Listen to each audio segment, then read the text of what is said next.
Hello students, मैं विपिन एक बार फिर आपके सामने आज इस लेक्चर नंबर 6 में मैं डिस्कस करने वाला हूँ स्मार्ट रीड ड्रिल नंबर 6 में जो पैसेज हमने पिक किया है आपके लिए, उसके इंपॉर्टेंट वर्ड्स, इडियम्स, फ्रेजेस या फिर फ्रेजल वर्ब्स को। तो चलिए शुरू करते हैं जल्दी से। पहला वर्ड है आपके सामने इंडिस्पेंसिबल। क्या रेफरेंस लिखा है इंडिस्पेंसिबल का? Political parties in any country play an indispensable role in the democratic process. बिल्कुल सही बात है।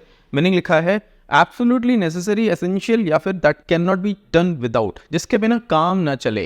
सीधा सीधा, जिसके बिना काम ना चले। एब्सोल्युटली नेसेसरी यानी अति आवश्यक। इंडिस्पेंसिबल कोई व्यक्ति, कोई चीज़, कोई आइटम, कोई ऐसी चीज़ जो हाईली इंपॉर्टेंट हो आपके लिए, तो हम बोल सकते हैं या आप बोल सकते हैं कि वो आपके लिए क्या है, इंडिस्पेंसिबल है। एक एग्जांपल है आपके सामने, इमेज है, एक डिश प्रिपेयर की जा रही है। अब आप सोचिए ये कोई डिश है, मान लेते हैं कि ये कुछ इसमें टमाटर पड़े हुए हैं, मशरूम्स हैं, गोभी के पत्ते दिख रहे हैं मुझे, कुछ और भी है नीचे ग्रीन वेजिटेबल्स। अब आप मुझे बताइए कि अगर इसमें से कोई एक सर्टेन टाइप का जो वेजिटेबल है वो अलग कर दें और वो पका के आपके सामने रख दी जाए, तो आप खा सकते हैं कि नहीं? आई बिलीव आप खा सकते हैं। पर अगर इस डिश में नमक ही ना हो, सॉल्ट ही ना हो, तो आप उसे नहीं खा पाएंगे, बिकॉज टेस्ट होगा ही नहीं। फिर चाहे उसमें कितनी भी प्रकार की वेजिटेबल्स आपको मिल जाएं, नमक नहीं होगा तो आप नहीं खा पाएंगे। ठीक है, तो ये जो सॉल्ट है ये किस चीज़ का काम कर रहा है? ये इंडिस्पेंसिबल पार्ट है किसी भी डिश का। जो डिश प्रिपेयर की जाती है खाने के लिए, सॉल्ट उनका एक इंडिस्पेंसिबल पार्ट होता है। आई होप आपको समझ में आया हो इंडिस्पेंसिबल का मीनिंग। अब हमारे सामने 4 एग्जाम्पल्स हैं वर्ड यूजेज के कॉन्टेक्स्ट में। चेक करते हैं कौन सा सही है कौन सा गलत। Good communication skills are indispensable for a successful career in management. Management की बात करें तो भैया कम्युनिकेशन स्किल्स का होना बहुत ज़्यादा ज़रूरी है। इसीलिए ये जो कम्युनिकेशन स्किल्स हैं, गुड कम्युनिकेशन स्किल्स, वो इंडिस्पेंसिबल हैं। बिल्कुल सही बात है। The antique was indispensable, so we decided to throw it away। अगर कोई चीज़ इंडिस्पेंसिबल है तो आप उसको फेंक कैसे सकते हैं? How could you decide to throw it away? तो यानी कि ये जो सेंटेंस है कॉन्टेक्चुअली गलत है। तीसरा example, clean water is indispensable for maintaining good health and hygiene. यानी अगर आपको अच्छी हेल्थ बना के रखनी है, हाइजीन बना के रखनी है, तो क्लीन वाटर इंडिस्पेंसिबल है। बिल्कुल सही बात है। A reliable internet connection has become indispensable for remote work and online learning.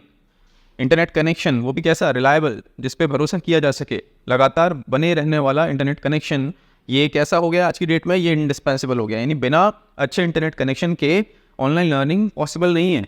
आप बहुत सारे लेक्चर्स मिस कर सकते हैं, या जो लेक्चर बना रहा है वो परेशान हो जाएगा अगर नेट कनेक्शन प्रॉपर नहीं है तो। ठीक है, सो नेट कनेक्शन कैसा हो गया आज की डेट में? इंडिस्पेंसिबल हो गया, बिना उसके काम नहीं चलेगा। चलिए, आई होप आपको समझ में आया हो। बात करते हैं सिनोनिम्स की। एसेंशियल, वाइटल, बहुत इंपॉर्टेंट, क्रूशल, नेसेसरी, चारों एक ही मीनिंग यहाँ पे प्रेजेंट कर रहे हैं आपके सामने। एंटोनिम्स की बात करें तो डिस्पेंसिबल, नॉन एसेंशियल, जिसकी ज़रूरत ना हो, ऑप्शनल यानी जिसके बिना काम चल सकता है, अननेसेसरी, जिसकी आवश्यकता ना हो। चलिए मूव करते हैं नेक्स्ट वर्ड पे, विच इज़ एनोनिमिटी। रेफरेंस क्या लिखा है?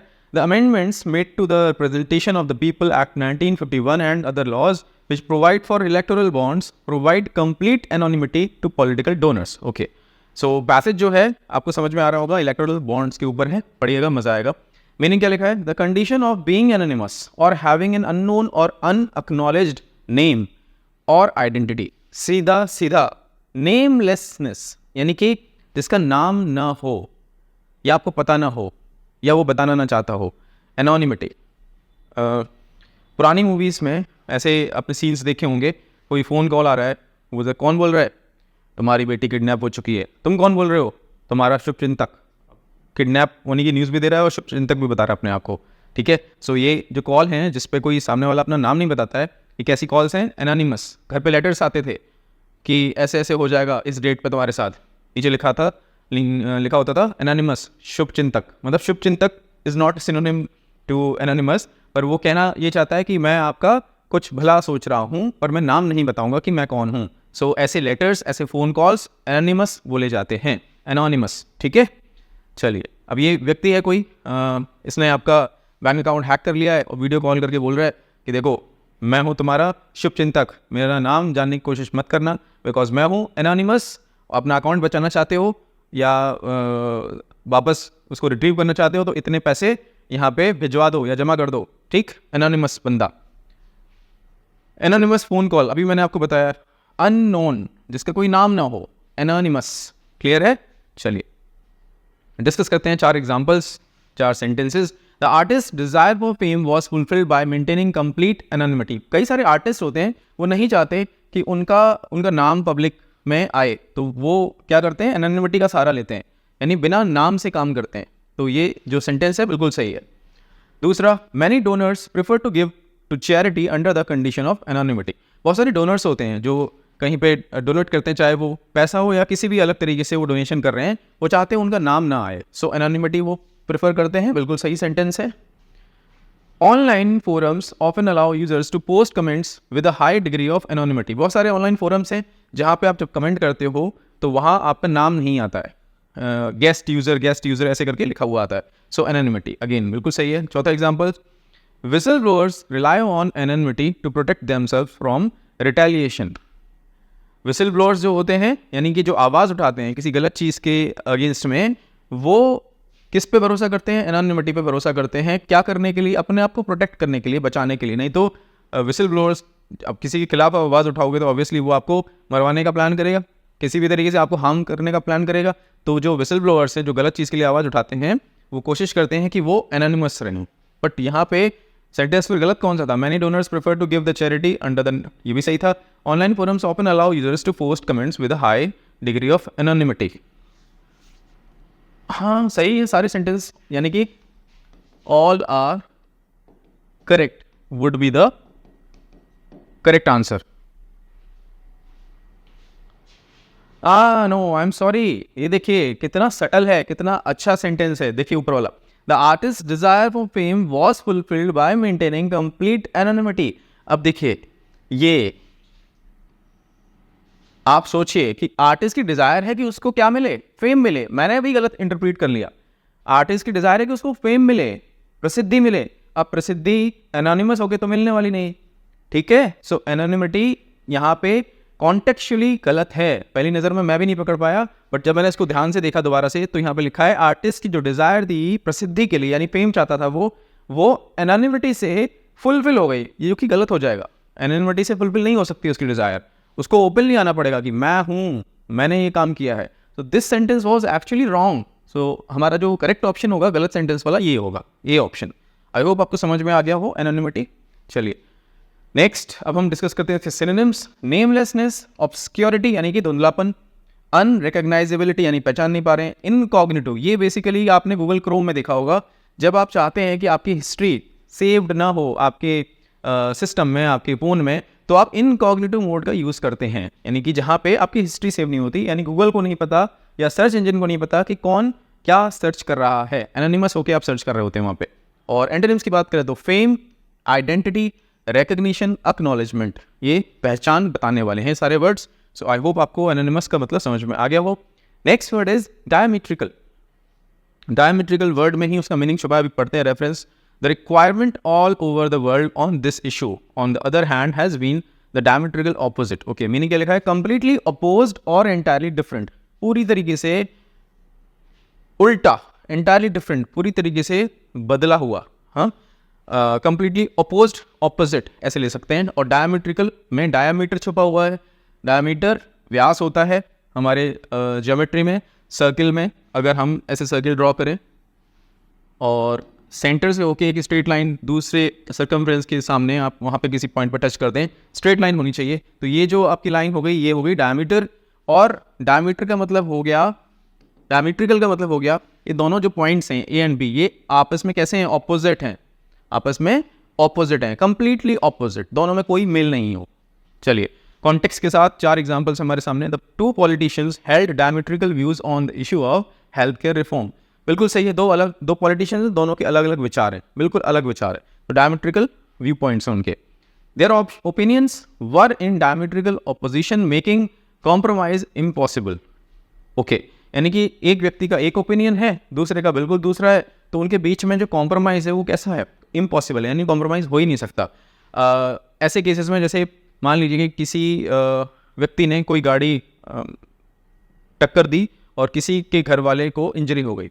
अब पुलिस जब स्टेशन पर पहुंचते दोनों, तो वो जो जिसको इंजरी हुई उसके घर वाले कह रहे हैं हम केस करेंगे, और जो जिसने इंजरी की वो बोलता है कि नहीं मैं आपको कॉम्पनसेशन दे देता हूँ, आप प्लीज़ केस मत करिए। पर दोनों के जो व्यूज़ हैं बिल्कुल बिल्कुल अगर डायमेट्रिकल हैं तो ये जो कॉम्प्रोमाइज़ है ये इम्पॉसिबल होगा। ये सेंटेंस सही है। She use a diametrical approach to gently persuade her audience during the presentation. ये कुछ गलत है, इलॉजिकल है। She use diametrical approach to gently, diametrical भी और जेंटली भी ये विरोधाभासी है, तो आई एम सॉरी ये गलत सेंटेंस है। The experiment aimed to show the diametrical difference between the two chemical reactions. ये सही लग रहा है मुझे। एक्सपेरिमेंट क्या करने के लिए किया गया?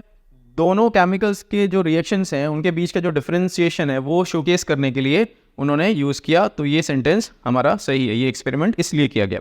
तो हमारा जो सी ऑप्शन था that sentence is actually incorrect. चलिए वो करते हैं सिनोनिम पार्ट पे। Opposite, contradictory, contrary, directly opposite सब एक जैसे हैं। एंटोनिम्स की बात करें तो सिमिलर एक जैसा, आइडेंटिकल, अलाइक, यूनिफॉर्म एक जैसा, तो ये इसके एंटोनिम्स हो गए। आई होप आपको डायमेट्रिकल का मतलब समझ में आ गया हो। Next phrase is quid pro quo. I believe Latin language का फ्रेज है ये। रेफरेंस क्या लिखा है? It had that to the extent that large contributions are given to secure a political quid pro quo from current and potential office holders. Okay, meaning क्या लिखा है? A favor or advantage granted or expected in return for something, a mutual exchange of benefits, a mutual exchange of benefits. यानी आप मेरा कोई काम करें तो मैं आपके लिए कुछ कर दूंगा, इसको बोलते हैं क्विड प्रो को। यस, हमारा इंडियन फ्रीडम स्ट्रगल उस समय नेताजी सुभाष चंद्र बोस जी ने एक नारा दिया था, एक स्लोगन दिया था, तुम मुझे खून दो मैं तुम्हें आज़ादी दूंगा। यानी आप जब उनको खून देंगे यानी अपने एफर्ट्स देंगे तो वो ऐसा कुछ करेंगे जिससे आगे चल के आज़ादी मिलेगी। तो नेताजी बेसिकली आप क्या कर रहे हैं? क्विड प्रो को, लेन देन। ठीक है, लिटरली सोचें तो लेन देन नहीं है, आप कुछ दे रहे हैं और नेताजी अपने एफर्ट से उस चीज़ को आगे ले जाके आज़ादी दिलवाने की बात कर रहे हैं। तुम मुझे खून दो मैं तुम्हें आज़ादी दूंगा, क्विड प्रो को। चलिए डिस्कस करते हैं एग्जाम्पल्स के साथ। The company provided additional vacation days to employees in a quid pro quo for accepting a salary freeze. Salary freeze क्या होती है? जब कंपनी में मान लीजिए स्लो डाउन चल रहा हो और कंपनी अप्रेज नहीं कर पा रही हो अपने एम्प्लॉयज़ को, उनको हाइक्स ना दे पा रही हो, तो एक फ्रीज लग जाता है कि नहीं यार इस साल हम आपको अप्रेजल नहीं दे पाएंगे, आपका जो सैलरी है उसमें इंक्रीमेंट नहीं हो पाएगा। बट कंपनी ने उसको मतलब कॉम्पनसेट करने के लिए क्या कर दिया? वेकेशन के डेज बढ़ा दिए, यानी छुट्टियां ज़्यादा कर दी। पहले 7 छुट्टी दी एक साल में, अब उन्होंने 20 छुट्टी कर दी। ठीक है, हम आपको इंक्रीमेंट नहीं दे पा रहे बट हम आपको छुट्टियां दे सकते हैं। तो ये क्या हो गया कि अगर आप इस चीज़ पे कॉम्प्रोमाइज़ कर रहे हैं तो हम आपको कहीं और कॉम्पनसेट कर देंगे। क्विड प्रो को, लेन देन, बिल्कुल सही सेंटेंस है। The politician was accused of offering government contracts as a quid pro quo for campaign donation. Yes, ये होता है, आम बात है हमारे जो पॉलिटिशियंस हैं, जो पॉलिटिकल पार्टीज़ हैं उनके बीच में। सो कैंपेन डोनेशन के लिए गवर्नमेंट क्या करती है कि भाई आप हमें डोनेशन दीजिए, हम आपको गवर्नमेंट कॉन्ट्रैक्ट दिला देंगे। तो क्विड प्रो को, लेन देन। In many business negotiations a quid pro quo is expected to ensure both parties benefit equally. जब बिजनेस के बीच में आपस में डीलिंग होती है तो भाई वहाँ पे भी बात होती है कि आप इतना करेंगे तो हम इतना करेंगे, आप इतना पैसा लेके आएंगे तो हम आपके लिए रेवेन्यू इतना करके देंगे, उसमें से आपको इतना प्रॉफिट मिलेगा। सो क्विड प्रो को again. Next sentence, she felt a sense of quid pro quo as she leisurely walked through the art gallery enjoying each exhibit. Absolutely absurd, बिल्कुल गलत, कुछ समझ में नहीं आ रहा है। यहाँ पे क्विड प्रो को का कोई कॉन्टेक्स्ट नहीं होना चाहिए था। So this sentence is actually wrong, बाकी सारे सही हैं। बात करते हैं सिनोनिम्स की। एक्सचेंज, ट्रेड ऑफ, लेन देन, किसमें? बिजनेस में। रेसिप्रोसिटी यानी कि ये होगा तो ये हो जाएगा। एंड फोर्थ वाला स्वैप, अदला बदली, ये सारे सिनोनिम्स थे। एंटोनिम्स की बात करें तो वन साइडेड, एक तरफा, यूनिलैटरल, एक दिशा में या एक आयाम की बात हो केवल। फिलैंथ्रोपी यानी यहाँ पे क्या हो रहा है? केवल दिया जा रहा है, लेने का कोई एक्सपेक्टेशन नहीं है। फिलैंथ्रोपिस्ट होते हैं जो समाज सेवा करते हैं, अपना दान करते हैं, उनको एक्सपेक्टेशन नहीं होती कि उन्हें वापस में कुछ मिलेगा। सो ये भी इसका एक एंटोनिम हो सकता है। Next word is inherent. Reference क्या लिखा है? The danger is not of actual quid pro quo arrangements but of the appearance of corruption and the opportunities for abuse inherent with large financial contributions, meaning existing in something as a permanent. यानी कोई चीज़, कोई गुण अंदर बना हुआ है पहले से ही बहुत लंबे समय से, तो उसको हम बोलते हैं इनहेरेंट। एसेंशियल, कोई बहुत इंपॉर्टेंट चीज़ और कैरेक्टरिस्टिक एट्रीब्यूट, कोई ऐसा गुण जो एसेंशियल है आपकी कैरेक्टरिस्टिक को, जैसे हम बोलते हैं ना कि वो कोई बहुत अच्छा सिंगर है तो हम बोलते हैं वो गुणवान है, वो पहले से ही उसके अंदर है। विदाउट लर्निंग फॉर्मली अगर कोई बहुत अच्छा गाता है तो हम बोलते हैं कि इनहेरेंट सिंगर है। अभी एग्जांपल आएगा आपके सामने, चलिए डिस्कस करते हैं इसको। यस, ये I am not sure Indian Idol का कौन सा सीज़न था, आई बिलीव उनका नाम सनी है। एंड मैंने इनका ऑडिशन देखा था जब ये आए थे, तो इन्होंने नुसरत फ़तेह अली खान साहब का सॉन्ग गाया था, बहुत बेहतरीन गाया था। जब इनसे पूछा गया कि आपने ये कहाँ सीखा, कैसे सीखा, इतना अच्छा कैसे गा रहे थे, तो इन्होंने बोला था कि मैंने बस फ़ोन से सुन सुन के ये सिंगिंग मैंने की है, यानी मैंने कहीं से प्रोफेशनल ट्रेनिंग नहीं ली है। तो इनके लिए, सनी के लिए क्या बोला जाएगा, he is an inherent singer. Inherent singer यानी वो गुण पहले से ही इनके अंदर मौजूद है, यानी अंतर्निहित है। ठीक है, चलिए 4 एग्जाम्पल्स हमारे सामने। The inherent risk of investing in the stock market can be mitigated through diversification. अब यहाँ पे जो स्टॉक मार्केट की बात हो रही है, इन्वेस्टमेंट की बात हो रही है, उसमें स्टॉक मार्केट में बोला जा रहा है कि जो उसका रिस्क है वो कैसा है, इनहेरेंट है, यानी स्टॉक्स को सोचेंगे तो रिस्क है, शुरू से ही है। आप ये नहीं सोच सकते कि कम हो गया आज की डेट में, इतनी सारी इन्फॉर्मेशन आ गई है, पहले नहीं थी, नहीं अभी भी है। इनहेरेंट रिस्क, जो रिस्क है वो इनहेरेंट है स्टॉक मार्केट में जब आप इन्वेस्टमेंट की बात सोचते हैं। The picnic was lovely and we all, so ये सेंटेंस सही था, the picnic was lovely and we all enjoyed the inherent of the weather. ये एब्सर्ड है, गलत सेंटेंस है। Her inherent talent for music was evident from a very young age. जो अभी हमने डिस्कस किया, जो टैलेंट है उसका म्यूजिक को लेके वो कैसा इनहेरेंट है, बहुत पहले से ही पता है कि वो बहुत अच्छा म्यूजिक प्ले करती हैं या गाती है, जो भी करती हैं। There are inherent challenges in implementing new technology in a large organisation.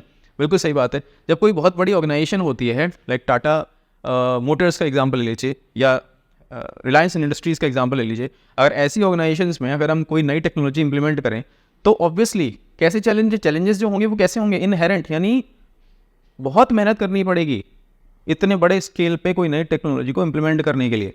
So inherent challenges यानी पहले से ही हैं वो चैलेंजेस। ठीक है, सो इनहेरेंट समझ में आया आपको। डिस्कस करते हैं सिनोनिम्स। इंट्रिंसिक, इनेट, पहले से बने हुए, नेचुरल, स्वाभाविक, बिल्ट इन, पहले से होना। एंड एंटोनिम्स की बात करें तो एक्वायर्ड यानी जिसको प्राप्त किया गया हो, लर्नड जिसको सीखा गया हो, एक्सटर्नल बाहरी, एक्सट्रिंसिक बाहर से आने वाला। सो ये सारे इसके एंटोनिम्स थे। दैट्स इट बच्चों। अब आपको क्या करना है, मैं एक चीज़ ऑब्जर्व कर रहा हूँ कि आप वीडियो तो देख रहे हैं पर जो काम मैं बोल रहा हूँ वो नहीं कर रहे हैं। काम ये है, जो भी वर्ड्स हम सीख रहे हैं यहीं पे इसी वीडियो के कमेंट सेक्शन में आप अपना कोई भी सेंटेंस बनाएं उस पे जो हमने कॉन्टेक्स्ट सीखा और ड्रॉप कर दें एज कमेंट। आप देख रहे होंगे हर कमेंट का मैं आंसर कर रहा हूँ personally, because I want you to learn the context to the depth. ठीक, आप अगर ऐसा नहीं करेंगे तो believe you me, you are at a losing end. आप हार रहे हैं, बाकी जो कर रहे हैं वो डेफिनेटली वो गेन कर रहे हैं। वो हमेशा जो भी लिख रहा है, जैसा भी लिख रहा है टूटा फूटा, वो गेन कर रहा है और आप नहीं कर रहे, तो इट्स योर चॉइस। ठीक है, बट मेरी कोशिश ये रहेगी, मैं हर दिन बोलूँगा आपसे कि प्लीज़ कमेंट करें, जैसा भी लिख पाएँ, कुछ भी कर पाएँ प्लीज़ करिए, सो दैट लर्न करें हम ग्रेजुअली। ऐसे ही लर्न करते हैं। आप सोचें किसी दिन मैं ऐसा बेस्ट सेंटेंस लिख दूंगा कि सर खुश हो जाएंगे, नहीं, बेस्ट कुछ नहीं होता है, बेस्ट कुछ नहीं होता। मैं अपना पर्सनल एक्सपीरियंस शेयर करूं, जब मैं 12th के बाद जैसे मैं ग्रेजुएशन में आया तो मैंने डिसाइड किया कि यार अब इंग्लिश को इम्प्रूव करने के लिए कुछ करते हैं।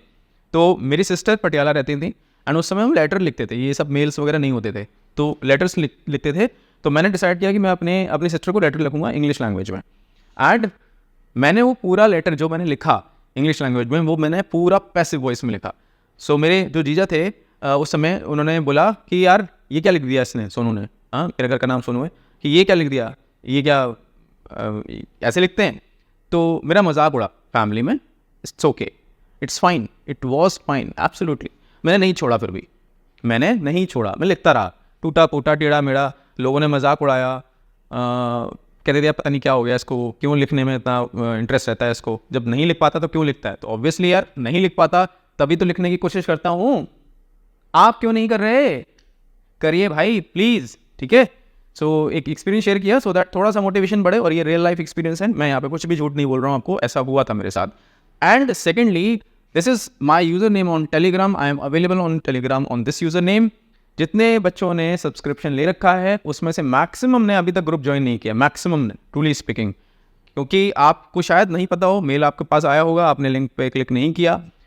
नहीं किया, it's okay, I am available here. आप अपना पेमेंट स्क्रीनशॉट यहाँ पे शेयर करें, मैं आपको ग्रुप का प्राइवेट लिंक शेयर करूँगा, ग्रुप ज्वाइन करें, बिकॉज असली डिस्कशन, असली मेंटरशिप वहीं पे हो रही है। एंड आज की ये जो पूरी एक्सरसाइज थी, अब आपको क्या करना है, आपको अटेम्प्ट करनी है smart read drill number 6 with utmost focus of yours. Result screen आने पे आपको पिक करनी है आपकी आरसी स्पीड, स्क्रीनशॉट लेना है और आपका आरसी लेवल, और दोनों को मेंशन कर देना है हमारे टेलीग्राम ग्रुप में, so that I can check, I can gauge, I can assess your performance and then I will be able to help you accordingly.